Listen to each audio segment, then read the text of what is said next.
President William Ruto niwathana kana Silikali yake kila mwaka Ikanenganae Miti ya Kuvanda bilioni ili akenya tanzia imwe ya kwianiisya muvango wa Silikali wa Kuvanda miti bilioni 15 tuivika mwakani wa 2032 ainene ya State House Nairobi kavina kala wa Kwathana na amanyiwa maskulu wa musingi wa State House Kuvanda miti. Ruto niwatangasa kana muvea wa kusovya miti wa KFS na ulawa NYS wa Ikanenganae Kwathana Kuvanda sya ivuyo man 317 sya miti va Kenya lina musangi nukwelesi.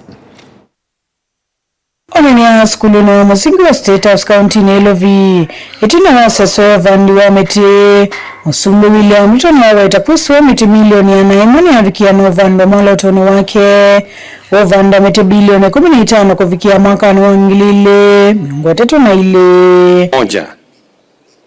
Mpango yetu ni kuhakikisha kwamba tunapanda miti milioni 100 siku ya leo.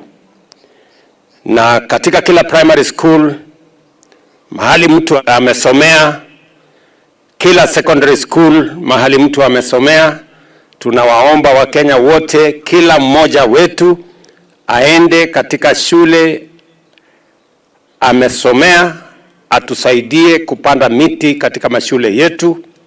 Tukiwa tunapanda miti vile vile katika sehemu zile zingine zote ambazo tumekubaliana tutapanda miti.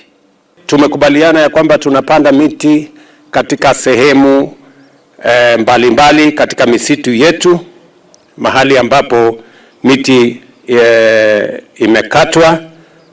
Tumekubaliana we are reforesting all the areas that initially had been deforested for one reason or another.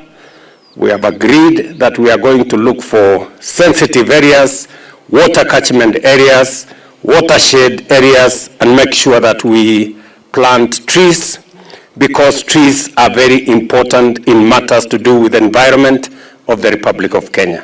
Nokenda kwa ile mawidhulu kana kukutana wadhe wavandeli kuanza ve Musumbi na waita mitini kuende na uvando na mwenye sione kana idhakani ila miti idhito itamito sivo isiyo ingi. The conversation globally, in every meeting, in every international conference, in every conversation that is going on globally is about climate change and what climate change is doing in undermining the development of countries and undermining the development of communities. Because of climate change, we have frequent floods, we have drought, we have wildfires, and so many other things in between. And it undermines food production.